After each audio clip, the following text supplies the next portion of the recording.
Capítulo 3. Una tempestad de mentira y una tormenta de verdad. Por supuesto, cuando Momo escuchaba, no hacía distinciones entre adultos y niños, pero había otra razón por la que a los niños les gustaba tanto ir al viejo anfiteatro.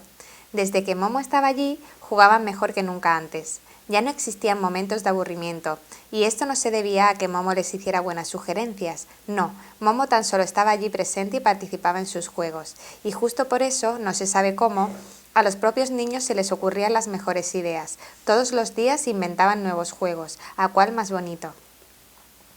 Un día bochornoso y agobiante, había unos 10 u 11 niños sentados en los escalones de piedra esperando a Momo, que se había ido a dar un paseíto por los alrededores, como tenía por costumbre hacer de vez en cuando.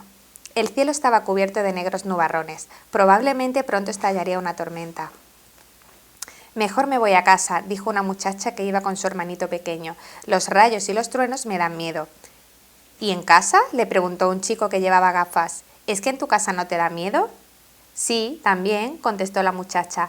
«Entonces te da lo mismo quedarte aquí», opinó el chico. La chica se encogió de hombros y asintió. Al cabo de un rato dijo: «Pero a lo mejor Momo no aparece». «¿Y qué?», intervino en la conversación otro chico que tenía un aspecto un poco descuidado. «No por eso vamos a dejar de jugar a algo, podemos hacerlo también sin Momo». «Vale, pero ¿a qué?». «Yo tampoco lo sé, pues a cualquier cosa». «Cualquier cosa no quiere decir nada. ¿Quién tiene una idea?». «A mí se me ocurre algo», dijo un chico gordito con una voz aguda como de niña. «Podríamos jugar a que todo este círculo es una gran nave y vamos navegando por mares desconocidos y vivimos aventuras. Yo soy el capitán. Tú eres el primer timonel y tú eres un investigador, un profesor, porque se trata de un viaje de exploración, ¿entendéis? Y los demás son marineros. ¿Y las chicas qué somos? Pues marineras, es un barco del futuro». Era un plan estupendo, intentaron jugar, pero no se podían poner de acuerdo en la forma de hacerlo, y el juego no fluía.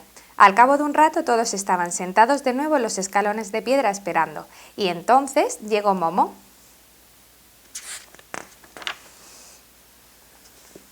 Se oía el bramido del oleaje que la proa del barco levantaba a su paso. El buque oceanográfico Argo cabeceaba suavemente arriba y abajo en las olas, mientras avanzaba sin preocupación alguna, a toda máquina, hacia los mares de coral del sur. Desde tiempos inmemoriales, ningún barco había osado surcar aquellas aguas tan peligrosas, pues estaban cuajadas de bajíos, arrecifes coralinos y monstruos marinos desconocidos. Y sobre todo, rondaba por allí el así llamado tifón eterno, un ciclón que nunca descansaba. Una y otra vez recorría incansable esos mares en busca de su botín como si fuese un ser animado, y aún se diría más, taimado. Su trayectoria era imprevisible, y nada de lo que caía en las garras gigantescas de aquel huracán volvía a aparecer hasta que quedaba reducido a astillas tan finas como una cerilla. Por supuesto, el barco oceanográfico Argo estaba equipado de manera especialmente adecuada para enfrentarse a aquel encuentro con el ciclón errante. Se hallaba fabricado en su totalidad con acero azul de Alamont, un material elástico e irrompible como la hoja de una daga. Y merced a su particular procedimiento de fabricación, estaba fundido por entero en una sola pieza, sin ningún tipo de soldadura ni junta. Sin embargo, difícilmente cualquier otro capitán y cualquier otra tripulación hubieran tenido el arrojo de exponerse hubieran tenido el arrojo de exponerse a esos peligros tan extraordinarios. Pero el capitán Gordon sí lo tenía. Desde el puente de mando paseaba con orgullo la mirada entre sus marineros y marineras, todos ellos probados, expertos en sus respectivos ámbitos de especialización. Junto al capitán se encontraba el primer timonel, Don Melú, un lobo de mar de pura cepa, que ya había sobrevivido a 127 huracanes. Un poco más atrás, sobre la cubierta, se podía ver al profesor Cuadrado, el director científico de la expedición, con sus dos asistentes, Mora y Sara, que con sus prodigiosas memorias suplían varias bibliotecas juntas. Los tres estaban inclinados sobre sus instrumentos de precisión y deliberaban en voz baja en su complicada jerga científica. Un poco apartada de ellos se encontraba la bella nativa Momo-san, con las piernas cruzadas. De vez en cuando el investigador le hacía preguntas sobre algunos detalles singulares de aquellos mares, y ella le contestaba en su melodioso dialecto hula. que tan solo entendía el profesor. El objetivo de la expedición era hallar el origen del ciclón errante e intentar acabar con él, en la medida de lo posible, para que otros barcos pudiesen navegar de nuevo aquellos mares. Pero de momento todo seguía tranquilo y no había ningún indicio de tempestad. De pronto, un grito del vigía que estaba en el puesto de observación arrancó de golpe y porrazo al capitán de sus pensamientos. ¡Capitán!, gritó desde allá arriba haciendo bocina con las manos. «O yo me he vuelto loco o verdaderamente estamos delante de una isla de cristal». El capitán y don Melú se dispusieron de inmediato a mirar por sus catalejos. También el profesor Cuadrado y sus asistentes se acercaron interesados. Tan solo la bella indígena permaneció sentada tan tranquila.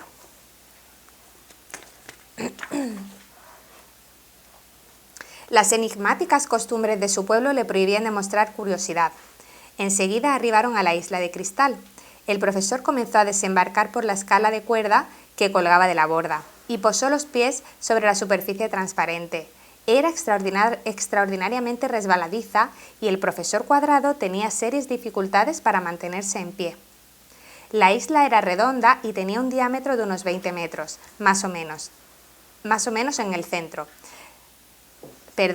La isla era redonda y tenía un diámetro de unos 20 metros. Más o menos en el centro, la superficie se levantaba como una cúpula.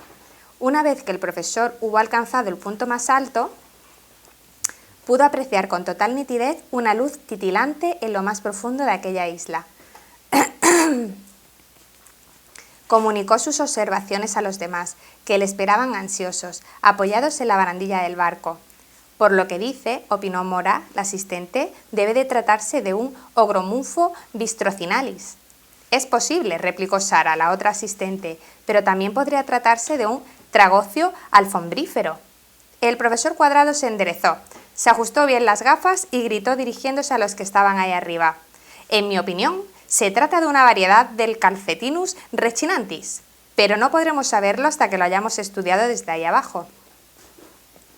Al oír aquellas palabras, 3 marineras, que además eran submarinistas de fama mundial y estaban ya embutidas en sus trajes de bucear, saltaron al agua y desaparecieron en el azul profundo del océano.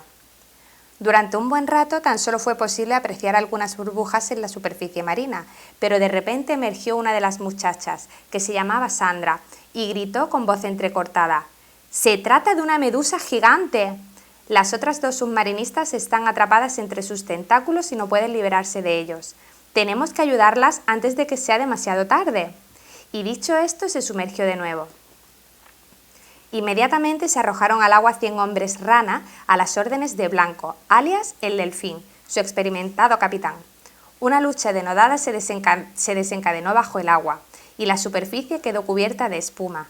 Pero ni siquiera aquellos valerosos hombres consiguieron liberar a las 2 muchachas del terrible abrazo de la medusa. La fuerza de aquel monstruo enorme era demasiado grande. «¿Hay algo?», exclamó el profesor frunciendo el ceño y dirigiéndose a sus asistentes. «¿Hay algo en este océano que provoca un crecimiento exagerado en los seres vivos. Esto es sumamente interesante». Entretanto, el capitán Gordon y don Melú, su primer timonel, que llevaban un buen rato deliberando, tomaron una decisión. «Regresen aquí», gritó don Melú. «Todo el mundo a bordo. Cortaremos al monstruo en 2 pedazos. Si no, no nos será posible liberar a las 2 muchachas». El Delfín y sus hombres rana subieron de nuevo a bordo por la escala. El Argo dio marcha atrás un pequeño trecho y luego se lanzó hacia adelante a toda máquina, dirigiéndose hacia la medusa gigante. La proa de aquel barco de acero cortaba el mar como una cuchilla de afeitar. Casi sin hacer ruido y sin siquiera un pequeño temblor, partió a la medusa gigante en 2 mitades. La maniobra albergaba un cierto peligro para las 2 muchachas aprisionadas en los tentáculos, pero el primer timonel había calculado con total exactitud su posición y dirigió el barco justo por el punto medio entre las 2. Al instante, los tentáculos de las 2 mitades de la medusa perdieron su fuerza y cayeron exangües, y las prisioneras pudieron soltarse. Fueron recibidas en el barco con un gran alborozo. El profesor Cuadrado se dirigió hacia ellas y dijo: «Ha sido culpa mía, no tenía que haberos enviado ahí abajo. Perdonadme por haber puesto en peligro vuestras vidas». «No hay nada que perdonar, profesor», contestó una de las muchachas, con una sonrisa alegre. «Al fin y al cabo, para esto hemos venido». Y la otra muchacha añadió: «El peligro es nuestra profesión». No hubo tiempo para más charla. Tras los trabajos de rescate, el capitán y la tripulación se habían olvidado por completo de vigilar el mar. De modo que solo ahora, en el último instante, se percataron de que, en ese espacio de tiempo, el ciclón errante había hecho su aparición en el horizonte y se aproximaba a largo, a una velocidad vertiginosa. Una ola gigantesca se estrelló contra el barco, lo levantó a las alturas en su cresta, lo tumbó y lo tiró desde arriba, hundiéndolo en una sima oceánica de unos 50 metros de profundidad. Ya con esa primera embestida, una tripulación menos experimentada y valerosa que la de Largo hubiera acabado, sin duda alguna, la mitad arrojados fuera de la borda y la otra mitad desmayados. Sin embargo, el capitán Gordon estaba bien plantado en el puente de mando, como si no hubiera pasado nada, y toda su tripulación había aguantado igualmente imperturbable. Tan solo la bella indígena Momo-san, que no estaba habituada a estos viajes tan peligrosos, se había subido a un bote salvavidas. En pocos segundos el cielo se cubrió de nubarrones negros como la pez. El tornado se abalanzó, aullando y bramando sobre el barco, y lo catapultó desde las más elevadas alturas hasta los abismos más profundos. Se diría que su furia iba en aumento de minuto a minuto al comprobar que no podía acabar con el acerado Argo. El capitán impartió con tono sosegado sus órdenes, que después el primer timonel repitió en voz alta. Todos estaban en sus puestos, ni siquiera el profesor Cuadrado y sus asistentes habían dejado a merced de las olas sus instrumentos. Estaban calculando dónde podía ubicarse el núcleo interno del tornado, ya que era allí donde el barco debía dirigirse. El capitán Gordon admiraba en silencio la sangre fría de aquellos científicos que, al fin y al cabo, nunca se las habían tenido que ver de tú a tú con el mar, como él y su tripulación. Un primer rayo centelleó desde las alturas y fue a dar contra el barco de acero, que se cargó totalmente de electricidad. Allá donde uno se agarraba, saltaban chispas. Pero todos los tripulantes de Largo llevaban meses entrenándose con duros ejercicios. A ninguno les afectaba. Lo único malo era que las partes más finas del barco, como las amarras de acero y las barras de hierro, comenzaron a ponerse al rojo vivo como el filamento de una bombilla eléctrica, y eso empezó a dificultar un poco el trabajo de la tripulación, si bien todos llevaban puestos guantes de amianto. Por suerte, pronto se enfriaron esas piezas, ya que comenzó a caer una lluvia tan copiosa como nadie a bordo, excepto don Melú, había visto jamás. Una lluvia tan densa que pronto desplazó el aire para respirar. La tripulación tuvo que ponerse máscaras de buceo y aparatos de respiración. Rayo sobre rayo y trueno sobre trueno. La tempestad ululaba. Olas altas como torres y espuma blanca. El Argo avanzaba metro a metro a toda máquina, luchando contra la fuerza bruta de aquel tifón. Los maquinistas y los fogoneros hacían esfuerzos sobrehumanos desde las profundidades de la sala de calderas. Se habían amarrado a los asientos con unas gruesas sogas, para que los terribles balanceos y los bruscos movimientos del barco no los lanzasen a las fauces ardientes de las calderas de vapor. Y entonces, por fin, llegaron al centro del tifón, pero qué panorama se abrió ante sus ojos. Sobre la superficie del océano, que aquí estaba liso como un espejo porque la fuerza del huracán había barrido todas las olas, bailaba un ser monstruoso. Se sostenía sobre una pierna, iba haciéndose más grueso por la parte de arriba y, de hecho, parecía una peonza de hojalata de la altura de una montaña. Giraba sobre su eje con una velocidad tal que no era posible apreciar más detalles.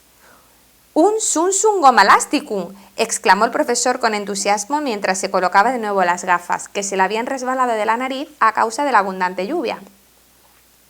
«¿Sería usted tan amable de explicarnos esto un poco mejor?», refunfuñó don Melú. «Somos sencilla gente de mar y...». «Ahora no molesta al profesor», dijo quitándole la palabra Sara, su asistente. «Se trata de una ocasión única. Ese ser giratorio procede probablemente de los estadios más tempranos de la evolución terrestre. Debe de tener más de 1000 millones de años. Hoy en día solo queda una variante microscópica que a veces se encuentra en la salsa de tomate y de manera excepcional en la tinta verde. Es probable que este ejemplar de gran tamaño sea el único superviviente de su especie». «Pero nosotros estamos aquí», gritó el capitán a través del ulular de la tempestad, «para terminar con la causa del ciclón errante. Así que el profesor nos tiene que decir cómo acabar con este engendro». «Pues yo tampoco lo sé», dijo el profesor. «La ciencia nunca ha tenido ocasión de investigarlo». De acuerdo, exclamó el capitán. Por ahora vamos a dispararle y después veremos lo que sucede. Es una pena, se lamentó el profesor, disparar al único ejemplar que queda del Sunsum gomalasticum. Pero el cañón de contraficción ya apuntaba a aquella peonza gigantesca. ¡Fuego!, ordenó el capitán. De la boca doble del cañón salió disparada una llamarada azul de 1 kilómetro de longitud. Como es natural, no se oyó nada, puesto que un cañón de contraficción, bien es sabido, dispara proteínas. El proyectil luminoso voló hacia el Sunsum, pero chocó contra aquel tornado gigante, se desvió y dio varias vueltas alrededor del monstruo, cada vez más deprisa, hasta ser finalmente arrastrado hacia las alturas, donde desapareció entre los negros nubarrones. «Es inútil», exclamó el capitán Gordon, «no nos queda más remedio que acercarnos a él». «No podemos aproximarnos más», replicó don Melú. «Las máquinas ya están a todo gas y eso apenas basta para que la tormenta no nos empuje hacia atrás». «¿Se le ocurre alguna solución, profesor?», quiso saber el capitán. Pero el profesor Cuadrado se limitó a encogerse de hombros y sus asistentes tampoco sabían qué hacer. Parecía como si la expedición hubiese fracasado. En aquel instante alguien tiró de la manga al profesor. Era la bella indígena. «¡Balumba!», exclamó con un gesto encantador. «¡Balumba oisitu sono! Erweini samba in saltu lolovindra! Cramuna eu beni sadogau!». «¿Babalú?», inquirió el profesor, sorprendido. «¿Didi ma feinosi intugedoin en malumba?». La bella indígena asintió con vehemencia y repuso. «Dodo un aufu sulaman guaguada». «¡Hoy, hoy!», contestó el profesor acariciándose pensativo el mentón. «¿Qué es lo que quiere?», preguntó curioso el primer timonel. «Dice», explicó el profesor, «que en su pueblo existe una antigua canción que podría adormecer al ciclón errante, en el caso de que alguien tuviera el valor de cantársela». «Me muero de la risa», gruñó don Melú. «Una nana para un huracán». «¿Qué opina usted, profesor?», quiso saber Sara, su asistente. «¿Algo así sería posible?». «No hay que tener prejuicios», repuso el profesor Cuadrado. «A menudo las tradiciones indígenas encierran algo de verdad. Tal vez determinadas vibraciones acústicas puedan ejercer cierta influencia sobre el Sunsum gomalasticum. Aún sabemos demasiado poco acerca de sus condiciones de vida». «Mal no puede hacer», decidió el capitán, «así que vamos a intentarlo. Dígale que cante».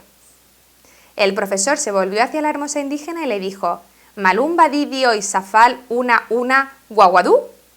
Momosán asintió y comenzó enseguida a entonar un canto extraordinariamente curioso que se componía tan solo de unos pocos sonidos que retornaban una y otra vez. «Eni, meni, alubeni, guanatai susurateni». Se acompañaba con palmadas y daba vueltas saltando al compás. La sencilla melodía y la letra eran fáciles de recordar.